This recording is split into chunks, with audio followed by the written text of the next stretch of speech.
자, 이제 여기 보겠습니다. 거기 보시면 교재 그 111페이지 그다음에 주체구조 밑에 쭉 뭐 3, 4, 5번 있죠. 그건 지금 보실 거고요. 6번에 상속인 나오죠. 여러분 아까 상속받으면 취득세 누가 낸다 했어요? 상속인이 된다고 했잖아요. 그럼 상속인 내시면 되는 거예요. 뭐 이거는 뭐 크게 볼 거 없죠. 보시면 되고. 얘도 뭐 제목 그대로 틀릴 건 없어요. 상속받으면 상속인 끝이고요. 뒤에 나오면 조합원이 나옵니다. 자, 얘는 뭐냐면 그 이런 게 있어요. 이렇게 예를 들면 재건축 같은 거 하려면 뭘 설립하나요? 조합을 설립해야 돼요. 그러니까 조합을 설립해야만이 재개발 재건축을 할 수가 있어요. 그럼 재건축 조합을 설립했다 치면 이게 지금은 이런 식으로 규정은 되진 않는데 과거에는 만약에 조합원이 1000명이다. 그죠? 그럼 재건축을 하게 되면요. 조합 설립해서 공사를 하죠. 그럼 아파트를 이제 질 거 아니에요. 그러면 얘가 이제 아파트를 질 때 시공 건설회사가 있을 거 아니에요. 그럼 옛날에는 용적률을 굉장히 높여줘가지고요. 이거를 막 1000세대면 용적률 높이 막 1500세대 이렇게 지을 수 있었거든요. 재건축하게 되면.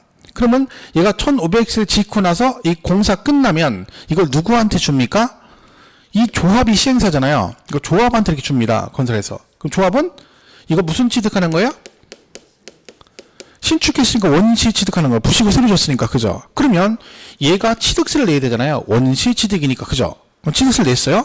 그리고 나서 이 1500세대 중에 500세대, 아니 1000세대는 누구 거예요? 조합원 거잖아요. 그럼 다시 이 조합이 이 조합원에게 줘야죠. 그럼 조합원은 이 조합 명의로 돼 있는 걸 다시 승계 취득하는 거잖아요. 그럼 조합원은 또 뭘 내야 돼요? 취득세를 내야 돼요. 자, 그럼 여기서 문제가 있어요. 뭐가요? 자, 이 조합이 원시 취득하면서 낸 취득세 있죠. 이 돈 어디서 났어요? 조합이 어디서 자기가 뭐 노가다에서 번 건 아니잖아요. 그죠? 뭐예요? 조합원인 내가 조합비 낸 거잖아요. 그죠? 이 조합이 조합원이 만든 거잖아. 그럼 얘도 조합비 낸 걸로 가지고 이 세금 내고 그리고 또 나는 조합으로부터 승계 취득하면서 내 명의로 하면 취득세를 또 내. 이 말은 뭔 뜻이에요? 내 돈 주고 아파트 지었는데 세금을 2번 내는 거잖아요. 이게 불합리하죠. 그래서 어떻게 한다는 거야? 그 조합이 취득하는 부동산 중 누구 거? 조합원 거 몇 세대는 1000세대는 누가? 조합이 아니라 누가? 조합원이 취득한 거로 본다는 얘기지. 어차피 얘 거니까. 그러면 여기 거치지 않고 얘가 취득한 거로 보니까 얘는 세금을 한 번만 내면 되는 거죠. 그 얘기예요. 그러면 이거는 조합원 거니까 조합원이 내고 나머지 500세대는 조합이 취득한 거로 보는 겁니다. 해서 옛날에 한참 잘 나갈 때는 그 500세대를 일반 분양하는 거예요. 그럼 일반 분양하면 위치가 좋으면 500세대 팔아가지고 1500세대 건축 빼고도 돈이 남아요. 그러면 옛날엔 재건축 하나만 잘하면 이 조합은 논하는 거예요. 왜? 집 공짜로 하나 얻었죠. 아파트. 새로 쓰지 아파트. 그죠? 그 다음에 분양가 있는데 위치 좋은 분양가 또 올라갈 거 아니야. 그럼 한 방에 이거 하나 잘하면 막 옛날에도 막 10억씩 벌고 그랬으니까. 그래서 투기 한참 할 때는요. 90년대 초반 이때는 재건축 하나만 잘하면 재산이 몇 배가 느는 거예요. 그러니까 돈 있는 사람 여기다 몰빵하는 거야. 막 몇십억씩 갖다 박는 거예요. 막 몇십씩. 그래. 옛날에 뉴스에 한번 그 강남 주공인가 옛날 거기가 그때 당시 10억 가까이 갔었어요. 뭐 열 몇 평짜리가. 왜? 재건축은 위치가 장난 아니니까. 그래가지고 어떤 사람이 여기다가 60채인가? 60채인 갖다 박은 거죠. 그죠? 돈도 많죠. 그거 제대로 했으면 그 사람은 재산 몇천억 되는 겁니다. 한 방에. 그죠? 그 투기 엄청 했죠. 그건 지금은 안 되잖아요. 지금 규제가 심해가지고 뭐 재건축 부담금 내야 되고 뭐 또 의무적으로 뭐 임대주택 지어야 되고 소용없어요. 그죠? 큰 메리트는 없죠. 그래서 결국 이 얘기예요. 얘가 다 취득한 거로 보면 얘가 이중으로 세금을 내니까 이건 조합원 거는 조합이 아니라 누가? 얘가 취득한 거로 본다 그런 얘기인데 아까 요거하고 똑같은 개념이에요. 이건 설명을 한 거고 문제 풀 때는 다 필요 없어요. 답이 나와 있어요. 자, 뭐라고 돼 있어요? 그 7번 조합원에 첫 번째, 두 번째, 세 번째 줄은 다 조합이에요. 그 조합이 세 번째 줄 중간에 해당 누구용으로 조합원용, 그게 키포인트예요.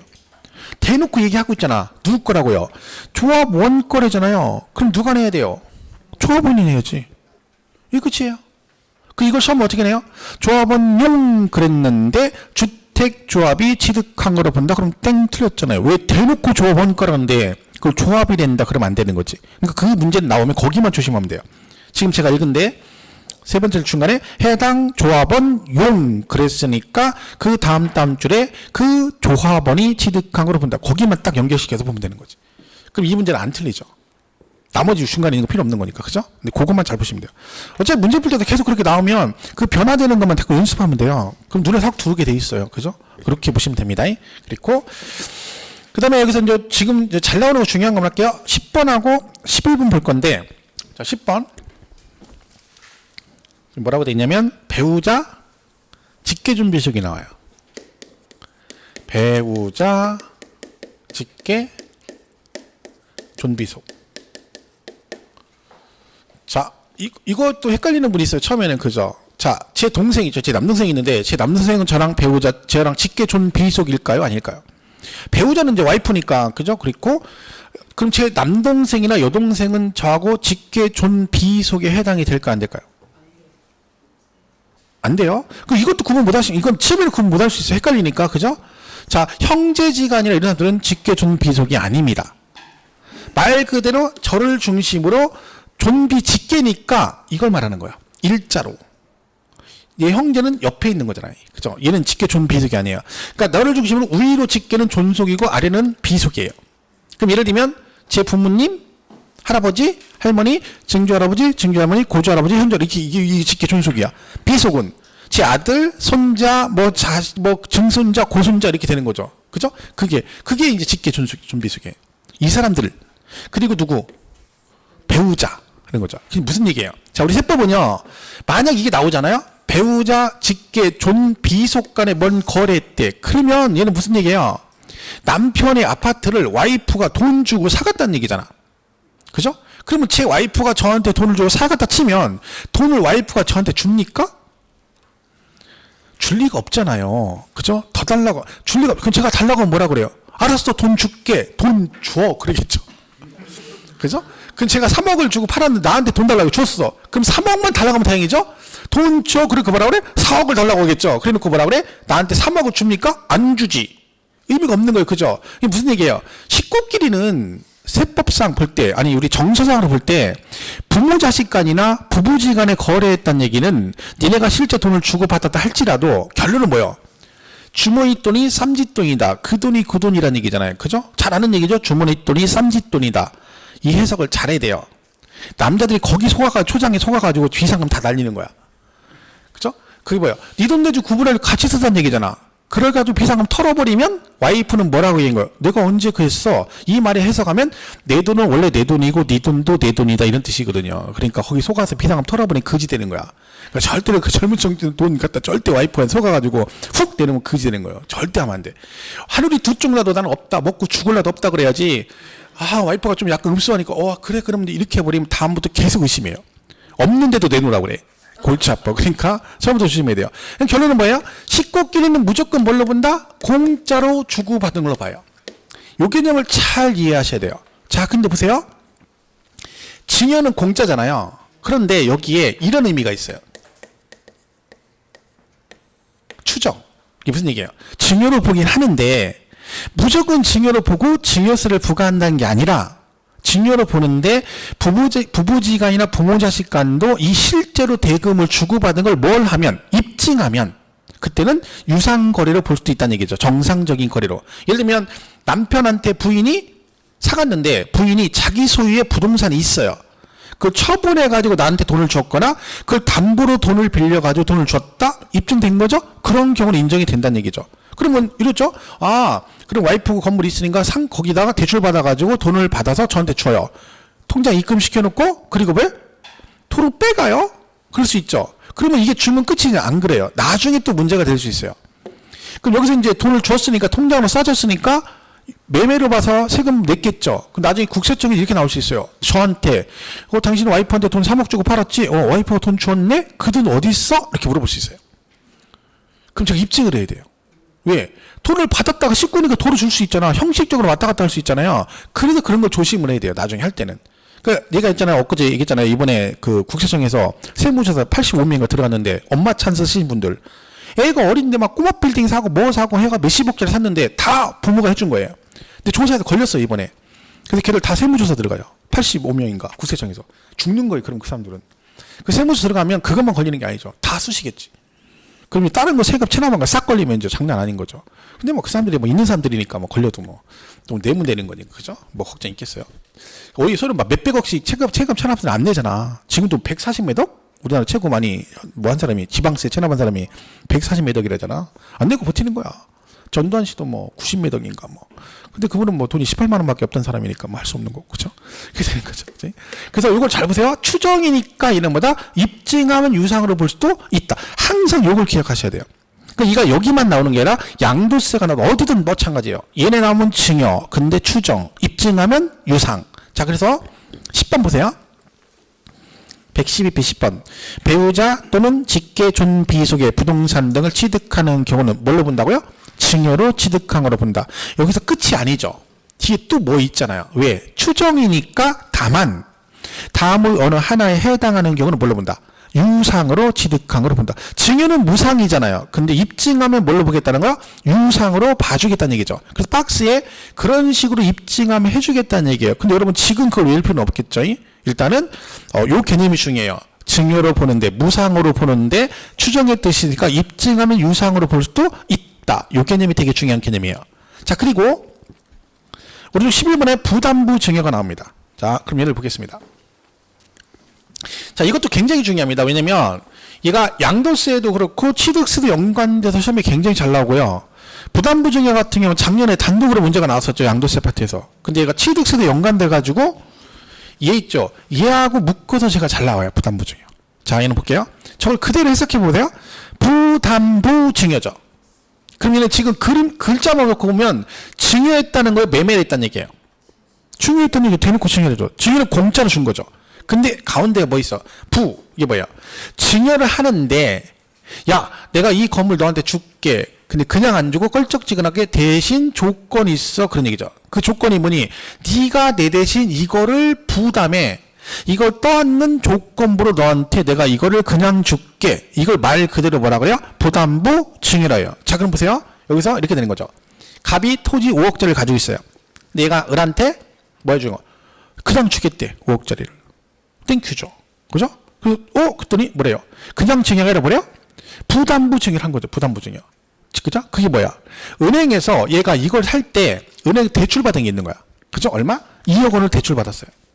그러면 지금 저 토지에 2억 원의 대여당권 설정이 돼 있는 걸 갑이 을한테 뭐 하면서 증여를 해주면서 을한테 뭐라고 하는 거예요? 야, 을 네가 저 채무 2억을 뭐해라? 내 대신 부담해라. 떠안아라. 그런 얘기죠. 이게 부담부 증여 말 그대로 채무를 부담하는 조건부로 증여하는 걸 뭐라고 한다? 말 그대로 부담부 증여 그럽니다. 그럼 이거 받아야 돼 말아야 돼요? 야, 됐어. 나 안 받아. 야, 사람이 나 같으면 넌 이런 식으로 안 한다. 줄 거면 깔끔하게 채무 정리 싹 하고 5억짜리 딱 주면 서로 깔끔한데 뭐 찝찝하게 뭐 2억을 네가 떠안아라 이런 식으로 찝찝하게 됐어. 안 받아. 이러시면 절대 안 되고요.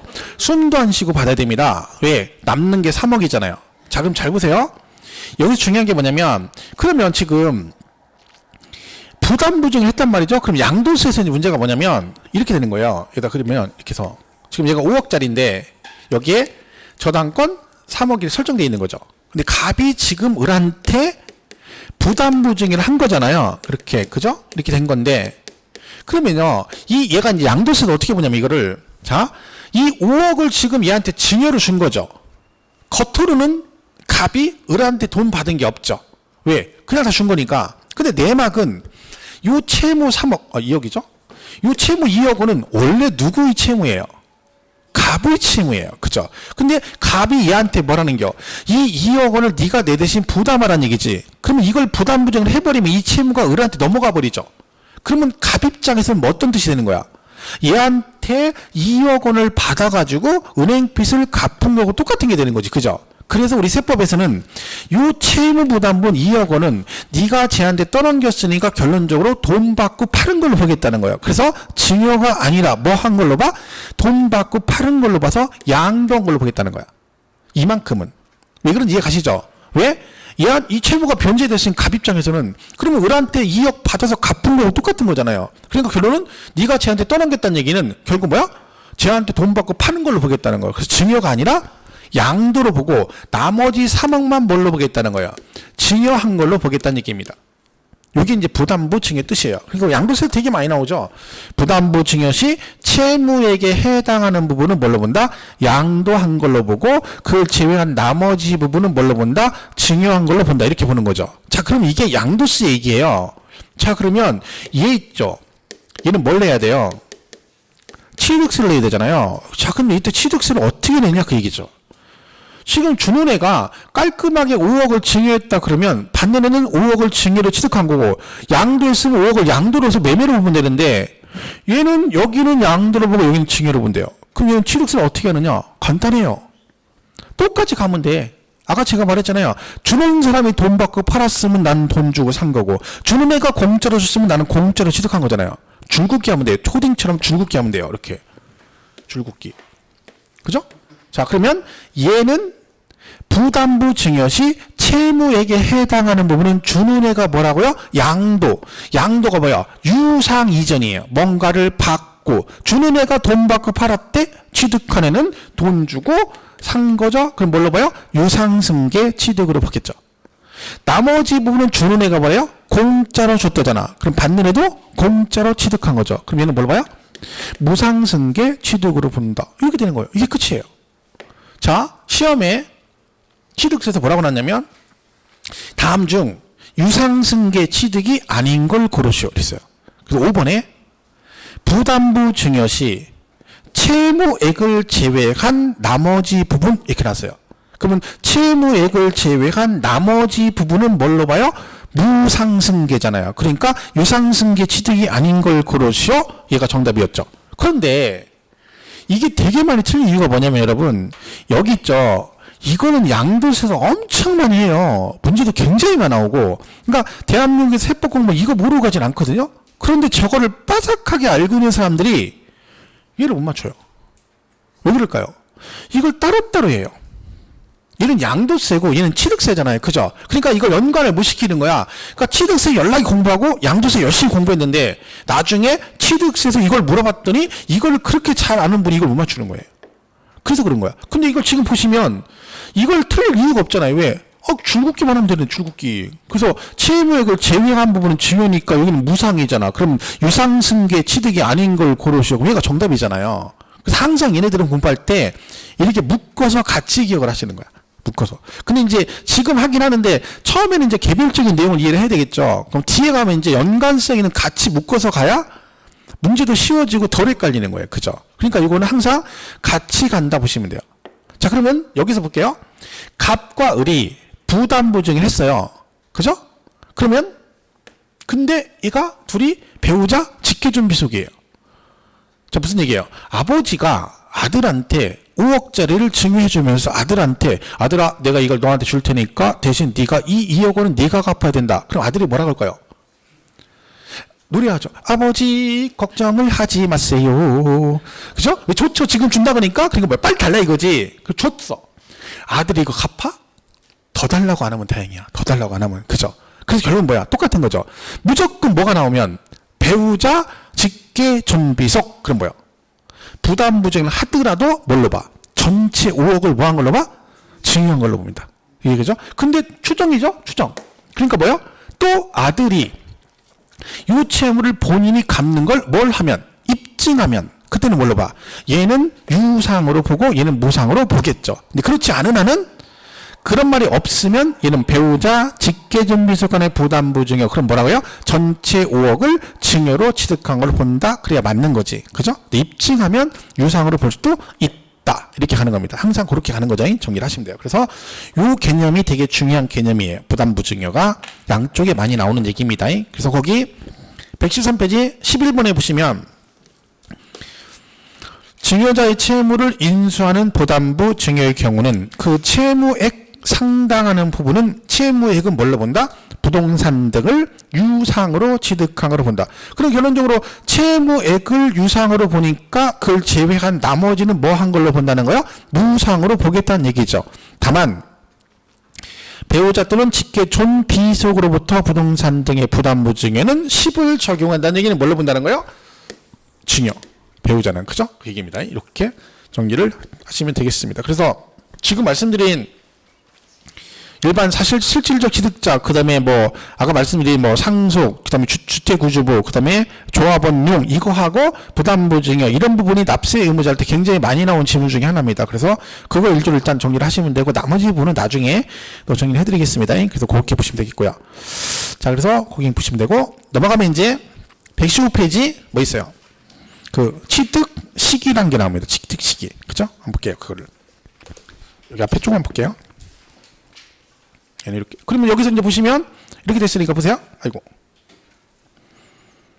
그러니까 이렇게 됐으니까 세금 어떻게 내는 거? 이렇게 되는 거죠. 얘는 채무액은 뭘로 봐요?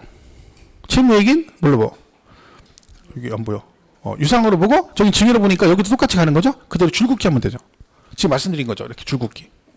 그죠? 이렇게 줄긋기 가면 되는 거야. 이렇게 보면 되고. 그죠? 근데 얘네 둘이 뭐면 배우자 직계 존배속이다. 그럼 전체 뭘로 봐?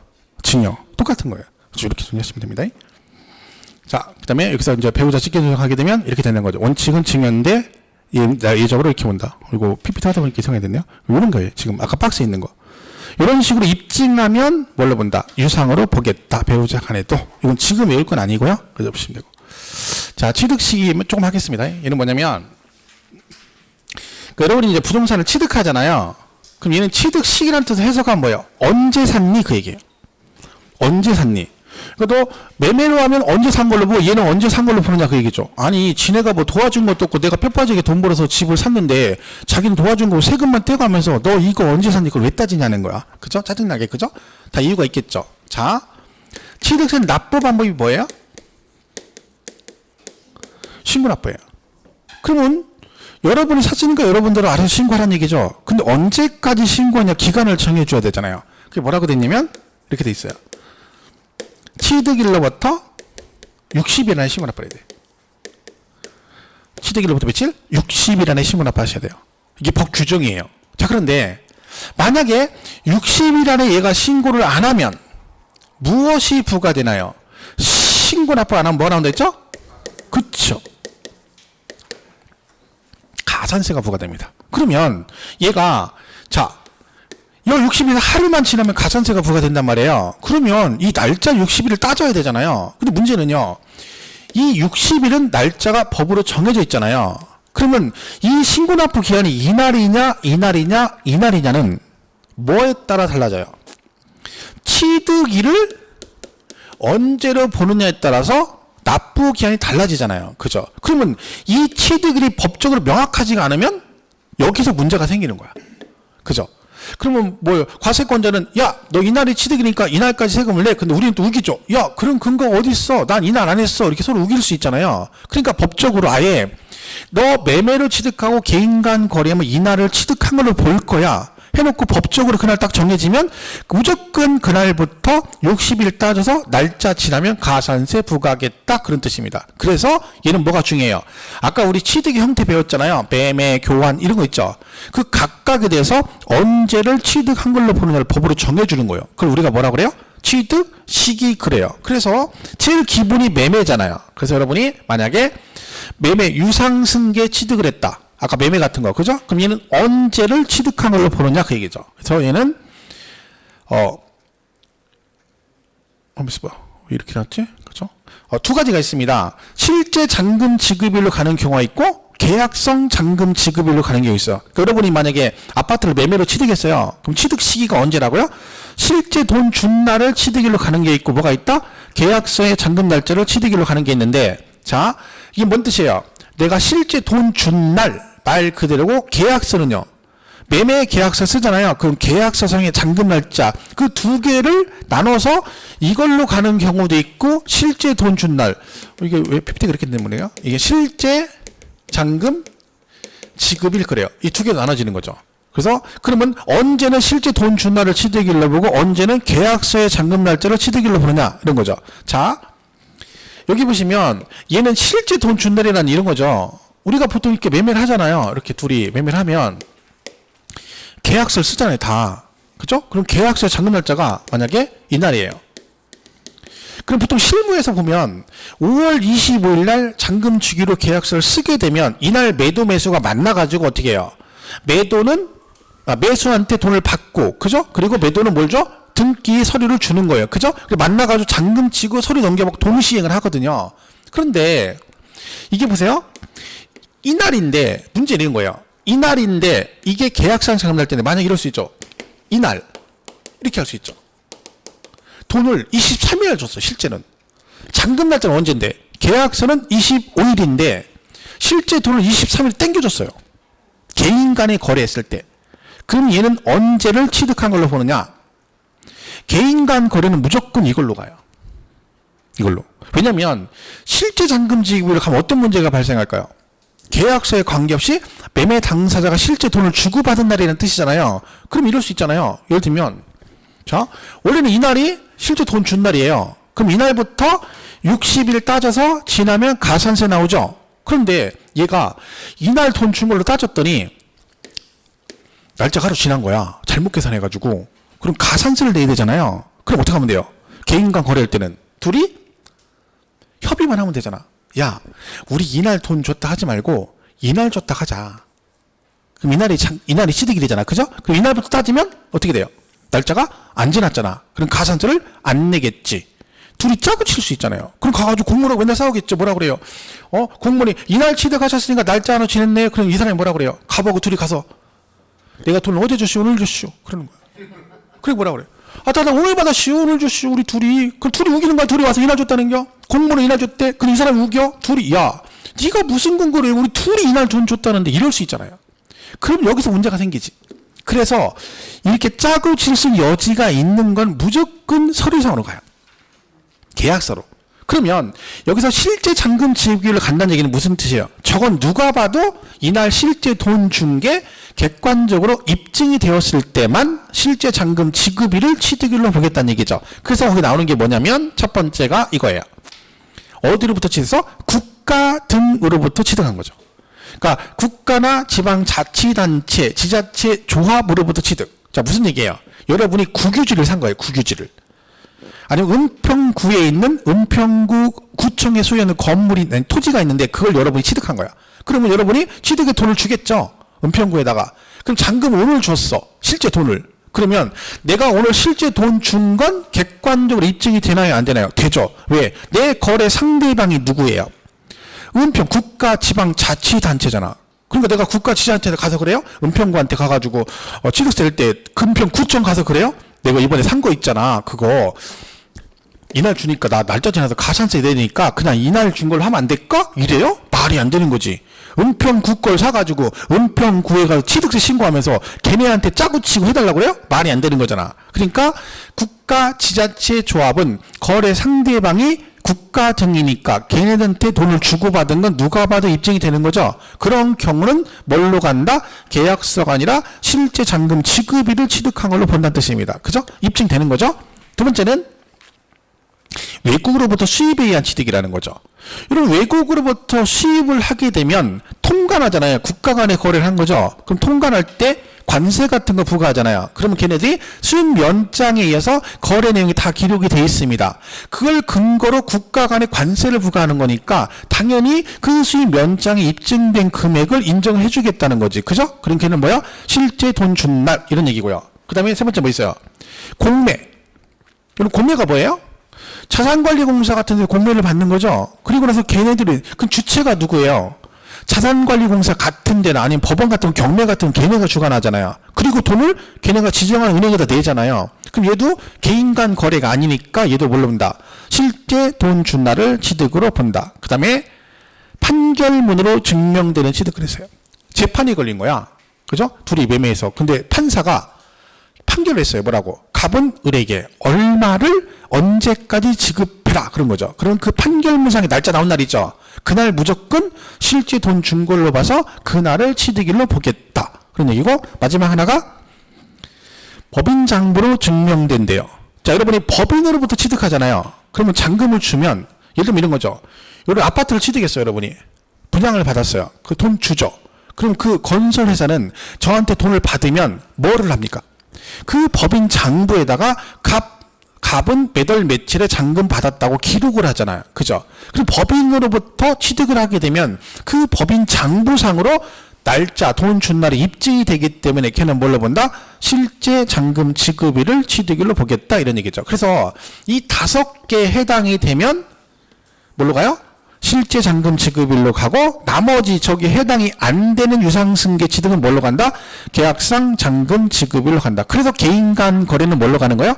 계약상 잔금 지급일로 가는 겁니다. 그럼 우리는 뭘 기억하면 돼요? 여기서 유상승계의 실제 잔금 지급일 5개를 기억하면 되는 거야. 그죠? 그럼 나머지는 뭘로 간다? 계약서로 간다. 이렇게 이해를 하시면 되는 거죠. 그죠? 그래서 이거는 뭐 얘는 방법이 다 똑같죠. 우리 어렸을 때 저 어렸을 때 시골에 이제 저 살 때는 국민학교 다닐 때는 지금처럼 막 무슨 마트 이런 거 없잖아요. 학구방이라 해가지고 옛날 말로 구멍가게 동네 하나 있는 거예요. 근데 그 동네는 그나마 번화가예요. 그나마. 그죠? 왜? 그거 별로 없죠? 대부분은 두메산골이 뭐예요? 학교 다닐 때 산토끼하고 발맞춰 학교 다닐 이런 데 있잖아요. 그러면 우리 장날 5일장 쓰면요. 막 그 주변에 있는 인근 면이고 막 동네 사람이 전부 다 장에 나와요. 다 모여서. 그래가지고 물건을 한꺼번에 이만큼 떼가요. 단체로. 그래가지고 자기네 마을에 들어가가지고 그 구판장, 그 마을회관 같은 데가 공동 판매 같은 거래요. 그리고 우리가 옛날에 그걸 구판장 그래서 구판장. 그죠? 그러니까 이제 거기서 물건을 사는 거죠? 제가 어렸을 때 국수를 안 먹었었거든요. 국수를. 지금 잘 먹는데 그전 라면만 먹었어요. 국수를 아예 안 먹고. 그쵸? 어머님이 국수를 되게 좋아하시는데 그리고 국수를 먹고 싶으면 저 혼자만 안 먹는 거예요. 우리 집에서. 그러니까 그럼 어떻게 하냐면 국수를 다 삶아요. 할머니, 아버지, 누나, 동생, 엄마 다 국수 지고 저만 옆에서 라면을 먹었어요. 저 혼자만 라면을 끓여주고 나머지는 다 국수를 먹는 거예요. 제가 장남이에요. 장남이어가지고. 그래서 어렸을 때 장남이라 어머니, 그러니까 저는 이제 제가 먹기 싫다고 엄마가 너는 그럼 라면 먹어 그랬어요. 근데 내 남성이 한번 따라서 했다가 쫓겨날 뻔했어요. 그럼 뭐라 그래요? 저게 배지가 불러가지고 배가 불러가지고 그런다고 네가 지금 국수 먹기 싫으면 때려치라고 막 그러는데 나는 국수 안 먹어요. 그러면 넌 뭐 먹을 거야? 난 라면 끓여줘. 그럼 알았어. 이게 있거든요. 그래서 제가 좀 장남. 근데 여러분 장남이 안 좋습니다. 여러분 그걸 아셔야 돼요. 장남의 그 애환을 모르는 거예요. 여러분이. 장남들은요 머릿속에 평생 내가 장남이니까 내 부모님, 내 형제자매를 잘해야 되는 이게 박혀 있어요. 그걸 몰라요. 막 저도 진짜 그게 있어요. 제가 얘기했잖아요. 여자 사귈 때 대학 때 여자 사귈 때 좀 사귈만 하면 걔한테 그랬어요. 야, 너 부모님 모실 수 있냐? 시부모 내가 이랬다니까 진짜. 왜? 저는 부모를 모셔야 한다고 생각했어요. 머릿속에 그게 당연한 걸 알고 있으니까 얘가 못 모시는데 그럼 뭐뭐 사잖아요. 그러면 알았어 하고 그 다음부터 걔 안 만났어요. 진짜 그랬다니까 제가. 왜? 나는 부모를 모셔야 되잖아. 근데 나 혼자 모시는 게 아니니까 정말 그랬다니까요. 오죽하면 우리 아버지가 눈치채가지고 혹시 너 여자 만날 때 시부모 모셔야 한다 그런 거 물어보니 이렇게 물어보시다니까. 그래서 아버지 어떻게 하셨어요? 야 요새 그런 얘기하면 누가 너하고 저기를 해? 너 그러다 혼자 살아야 돼. 절대 그런 얘기 하지만 너 같이 안 살 거니까. 진짜 그러셨다니까. 그래서 제가 그래서 그랬죠. 근데 심부름은 제가 다 다녔죠. 엄마가 국수를 사오라 그래. 그럼 국수 어디 가서 샀겠어? 공판장을 샀지. 그래서 그죠? 이게 잘 안 보이네. 그죠? 국수 공판장 그래요. 판장. 국수 어디 갔었어? 공판장에 샀다. 그래서 국수 공판장. 그래서 근데 조심할 게 있어요. 국수 공판장 하고 외웠는데 시험에 나왔어요. 그래서 국수 공판장 그때 수가 없어. 이거 뭐라고 돼 있어? 외국어로 그때는 뭐라고 그래? 수가 왜 없어? 수가 왜 없어? 그러고 있는 거예요. 그건 알아서 해야지. 공판 여기 뭐요? 장 법이랑 안 돼 있잖아. 장이 뭐요? 법인 장부 이런 거죠. 그 앞잡다는 게 우린 많이 없어요. 세법은 그런 거 할 것도 없고 저거 외워봤자 그럴 건데 뭐 다른 과목 앞잡다는 거 많잖아요. 앞잡다는 거 조심해야 돼요. 왜? 앞자를 땄는데 걔가 뭔지를 모르면 안 돼요. 국 했는데 국이래. 무슨 국? 그랬더니 명태국, 동태국, 콩나물국 정확히 알아야 되는데 야 그냥 국이지 뭐 이러면 안 돼요. 왜? 국가 그다음 뭐 있어요? 지방자치단체잖아요. 근데 시험에요. 지방자치단체로부터 취득 그럼 틀렸다는 사람도 있어요. 왜요? 국으로 외웠으니까. 그럼 틀리는 거지. 그건 아니지. 그건 본인이 알아서 해야지. 앞잡다고 외워놓고서나 그냥 무조건 그냥 막 외우면 안 돼요. 그러면 나중에 문제를 틀릴 수가 있는 거지. 그러니까 정확하게 하는 게 중요해요. 따는 건 그런데 공부할 때는 국이 국가 지자체라는 걸 알아야 되는 건 국만 외우면 안 돼요. 나중에 그러니까 동백아가씨를 부르는 사람은 이미자 이렇게 외워야지 미자라고 하면 안 되는 거야. 그럼 나중에 시험에 동백아가씨를 부르는 사람은 1번 미자, 영자, 숙자, 경자, 말자 이러면 문제 틀리잖아. 왜? 나는 그냥 미자라고. 그러니까 이미자, 채미자, 오미자, 구미 이렇게 나온 거야. 나는 미자라고 외웠는데 틀리죠. 왜? 정확하게 안 외우면. 그래서 그건 알았어야 돼요. 국수, 공판장 해서 이 5개 빼곤 다 뭘로 간다? 계약상 잔금 지급일로 간다. 그런 뜻입니다. 해서 이제 얘가 계약서로 가는데 이런 게 있어요. 계약서의 잔금 날짜가 명확하지가 않아요. 그럴 수 있죠. 계약서에 보니까 잔금 날짜가 확실치 않다. 그러면 계약일로부터 며칠, 60일이 경과하는 날을 뭘로 본다? 취득한 거로 봅니다. 자, 우리 세법은요. 취득세 있잖아요. 취득세 날짜가 나오잖아요. 날짜. 기간 있죠. 며칠, 그럼 다 60일이에요. 아닌 것도 있어요. 근데 거의 대부분은 60일이에요. 그러니까 다 60일이에요. 잔금날짜 불명한 계약일로부터 60일, 또 뭐 했다, 그럼 60일. 심지어 우리가 취득세 신고기한도 며칠이에요? 취득일로부터 60일. 그러니까 대부분은 60일이에요, 일단. 아닌 게 있는데 그건 나중에 배울 거예요. 그러니까 혹시 날짜 나오잖아요. 그러면 기간, 이 날짜로 나오는 건 며칠? 60일. 몇 개월도 있잖아요. 그 개월 말고 며칠? 그러면 60일이에요. 나온 김에 여러분 이 말하고, 자 보세요. 이게 나중에 헷갈리죠.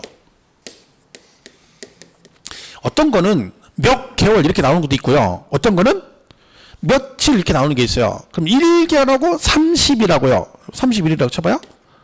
뭐, 그죠? 이거하고. 얘하고 얘는 같은 말일까요? 다른 말일까요? 달라요. 달라요. 그러니까 우리 지금 세법에 날짜가 30일, 60일 이런 게 있잖아요. 근데 어떤 건 1개월, 2개월 그러잖아요. 요 차이점을 잘 기억하셔야 돼요. 자, 오늘이 11월 21일이죠. 오늘부터 1개월 후, 그럼 언제일까요? 이런 언제예요? 자, 이걸로 하지 말고요. 날짜 31일자로 해볼게요. 좀 약간 또 헷갈리게. 자, 3월 1일, 그죠? 3월 1일 있어요. 이날부터 1개월 후, 여기부터 30일 후 이렇게 돼 있어요. 자, 이건 언제일까요? 3월 1일이에요, 오늘이. 그러면 오늘부터 1개월 후, 그럼 언제일까요? 1개월, 한 달 후. 그죠? 30일 후 그러면. 네. 이렇게 되는 거야. 그러니까 이 달라요. 그러니까 정확하게 말할 땐 날짜를 말하는데 개월로 가면요. 오늘부터 다음 달, 오늘 그 다음 달, 오늘을 말해요. 개월은. 그러니까 1개월은 날짜로 따지면 28일도 있고 30일도 있고 31일도 있어요. 왜냐면 지금은 3월달이 큰 달이잖아요. 그러면 1개월 후로 그럼 날짜로 따지면 얘는 31일이잖아요. 근데 오늘은 11월 달이잖아요. 그럼 지금부터 1개월 후로면 12월 21일이죠. 그죠? 그 날짜로 따지면 30일이죠. 왜? 11월 달이 30일까지만 있으니까. 그러니까 개월과 이건 달라요. 그 개념을 잘 이해하셔야 돼. 그래서 우리가 왜 이 얘기를 하냐면 나온 김에 생각나는 건데 이게 있으면 보세요. 양도세 예정신고할 때 되게 중요하거든요. 이렇게 돼 있어요. 양도세 예정신고는 양도일이 속한 달의, 자 보세요. 말일부터 2개월 이렇게 있어요. 그러니까 여러분 집을 팔잖아요. 그럼 양도세 예정신고를 양도일이 속한 달의 말일부터 2개월 이내 해야 돼요. 자, 이 지문을 잘 보세요. 옛날에 이런 문제가 나온 적이 있어요. 자, 양도세 예정신고는 이 실제 기출문제예요. 6월 15일까지 예정신고를 해야 한다. OX. 다른 거 없어요. 그냥 다른 거 다 깎고 6월 15일까지 예정신고를 해야 한다. OX. 이건 무조건 X예요. 왜? 답이 될 수가 없어. 왜요? 예정신고 기한은 무조건 말일이 나와야 정답이에요. 왜요? 시작을 언제부터 해? 그 달의 말일부터 그 다음 뭐라고 돼 있어? 2개월이니까 끝나는 것도 언제 끝나야 돼? 다음 달 말일에 끝나야지. 개월이니까. 그럼 모든 예정신고 기한은 1월달부터 12월달까지 말일만 정답이 될 수 있는 거지 중간에 28일, 27일, 1일 그런 건 정답이 절대 될 수 없어요. 그러면 이 개념을 이해했으면 문제에 이 질문이 나왔거든요. 근데 이걸 보고 얘가 그때 3월 15일이 취득이 양도일이었어요. 그럼 5월 말이기거든요. 근데 이거를 따져. 가만히 있어봐라. 얘가 5월 31일이니까 6월 15일은 틀렸어. 왜 이걸 하냐는 거죠. 그냥 이 자체를 보자마자 얘는 틀렸어가 맞잖아요. 왜? 얘가 만약에 6월 30일 이렇게 나왔어. 그러면 따져봐야지. 말일이 나왔으니까. 근데 얘는 말일이 아니잖아. 그럼 이건 답이 아닌 거예요. 그게 왜 그래요? 이거를 그냥 외우니까 그런 거지. 이 말뜻이 그런 개월이란 말이 그런 거죠. 그래서 얘는 시작을 말일에 했으면 끝나는 것도 뒤에 개월수니까 말일에 끝나는 게 맞는 거지. 그래서 우리 보면 그 말일이 많아요. 올해 취득세 문제에서 상속을 받으면 취득세 신고를 상속 개시일이 속한 달의 말일부터 6개월 이렇게 돼 있거든요. 그러면 상속 개시일이 아니라 속한 달의 말일부터, 올해 시험에 그거 나왔었죠. 상속 개시일로부터 6개월 아니고요. 속한 달의 말일부터 6개월. 그러면 만약에 이번 달에 돌아가셨다 그러면 취득세 신고를 상속을 받으면 언제? 이달 말부터 그 다음 몇 개월? 6개월. 그럼 언제 끝나야 돼? 6개월 후 말일까지 세금을 내라는 뜻입니다. 이 차이점 이해 가시죠? 그러니까 이게 단순한 얘기지만 그 개념을 이해했으면 이런 문제 나오면 숨도 안 쉬고 얘는 틀렸어 이럴 수 있는데 안 그러면 따지다 틀린다니까 또 헷갈려가지고 그런 거죠. 그래서 우리가 알고 있는 기본적인 개념을 이해하는 게 되게 중요합니다. 그래서 개월이란 말은 그런 뜻으로 간다 이렇게 보시면 되고 이건 나중에 또 문제 나올 때 설명할 거니까 그때 보시면 돼요. 그래서 어쨌든 여기서 얘는 뭐다? 분불명하다. 그럼 날짜 나왔으니까 며칠? 60일 그러시면 되는 겁니다. 그렇죠? 이렇게 되는 거고 그 다음에 여기서 이제 이런 말이 나와요. 항상 이게 있어요. 자, 우리가 배우는 과목 중에서요, 세목 중에서 이 시기를 물어보는 지문은 두 군데밖에 안 나와요. 얘하고 양도세. 그러니까 언제 사고 팔았니 물어보는 건 취득세고 양도세밖에 없어요. 나머지는 그런 게 없어요. 왜 그러냐면 취득세는 취득일로부터 60일이니까 안 내면 가산세 부과되니까 입증을 해야 되는데 양도세 같은 건 보유기간 때문에 그래요. 내가 몇 년 보유했느라 막 비과세도 되고 장기보유 다 틀리잖아요. 그러니까 양도세도 언제 사고 언제 팔았니를 따져요. 두 군데만 나와. 그런데 만약에 이 시기를 물어볼 때 문제를 어떻게 내냐면 이렇게 물어봐요. 그러면 국가 그러면 뭐 실제잔금지급일 아닌 건 계약상 그러면 되거든요. 근데 문제 이렇게 나와요. 등기가 나와요. 자, 이런 얘기죠. 만약에 여러분이 개인 간 거래했는데 5월 25일이 계약서의 잔금 날짜예요. 개인 간 매매로 하면. 그럼 이날이 취득일이잖아요. 그죠? 개인 간 계약서로 간다 했으니까. 그럼 이날부터 60일인데 자, 얘가 등기를 27일 했어요. 등기를. 계약서의 잔금 날짜 25일인데 등기를 27일에 했어요. 자, 그럼 얘는 취득일이 언제일까요? 언제를 취득일로 봐? 이날이 취득일이에요. 자, 이럴 수 있죠. 이렇게 하면요. 언제를 취득일로 봐? 언제 취득한 걸 봐? 이날 취득한 걸로 봐요. 그럼 헷갈리죠? 안 헷갈려요. 무조건 등기가 나오면 둘 중 빠른 날이에요. 둘 중 빠른 날.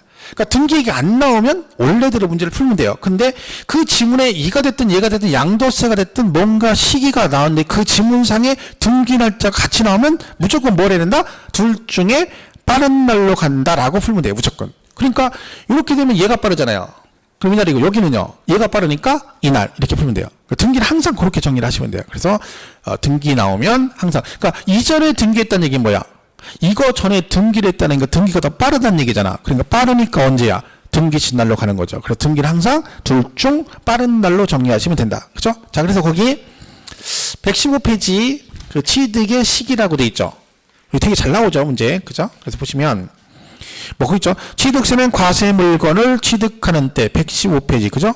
납세 의무가 성립한다. 즉 취득하는 때 과세 산정 및 신고 납부 기한 등을 기산일이 되므로 취득세는 취득시가 중요하다 그랬죠. 그래서 우리 교재는 무상이 먼저 나왔는데 뒷장 넘어가면 유상승에 나와요. 116페이지 있죠. 유상승계 절차 원칙 잔금 지급일 그랬죠. 맨 밑에.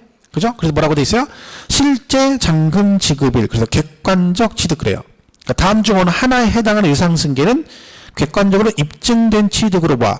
계약서상의 잔금 지급일과 관계없이 뭘로 간다? 사실상 잔금 지급일에 취득한 거로 본다 그 얘기지. 해서 거기 오른쪽 117페이지 박스에 5개 나와 있죠? 그 편한 대로 외우시면 돼요. 여러분이 편한 대로. 어떤 분은 뭐 그냥 앞자따서 국의 공팝 판법 이렇게 하는 분도 있는데 뭐 그렇게 외우셔도 돼요. 근데 저는 수업을 국수 공판장으로 할 거예요. 그러니까 여러분 편한 대로 하시면 돼요. 자기 편한 게 제일 좋은 거죠. 그래서 그거 체크해가지고 잘 외우시고요. 그리고 밑에 니은에 계약상 잔금 지급일 그래가지고 위 기억에 해당하지 않는 즉 국수 공판장에 해당하지 않는 유상승계는 뭘로 간다? 계약상 잔금 지급일로 간다. 근데 가로 안에 뭐라고 해주세요? 계약상 잔금 지급일이 명시되지 아니한 경우는 언제라고요? 계약일로부터 60일이 경과한 날을 취득일로 보겠다. 그죠? 거기까지 일단 보시면 돼요. 그죠? 보시면 되고, 앞장에 무상승계 나와 있죠? 거기까지만 할게요. 좀 간단하니까. 아까 상속증여 있죠? 상속증여. 자, 상속증여는 원칙이 1번에 뭐라고 돼 있어요? 무상승계 취득은 언제가 취득일이래요? 계약일에 취득한 거로 보면 되잖아. 계약일. 잘 보세요, 여러분, 이거.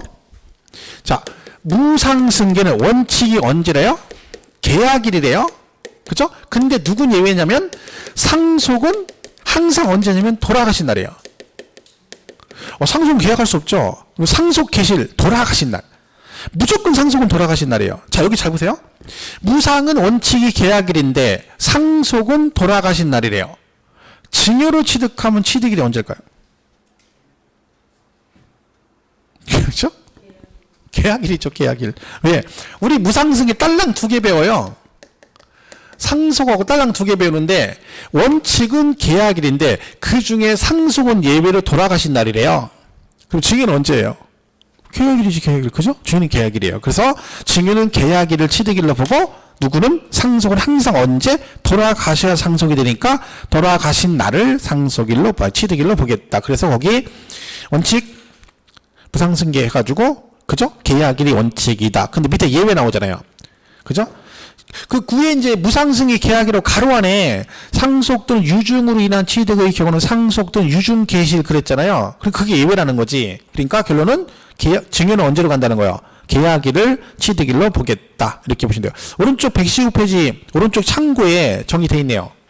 115페이지 그 옆에 바로 옆에 참고에 뭐라고 되어 있어요? 상속은 상속 개시일, 증여는 언제? 계약일. 이거 보시면 돼요.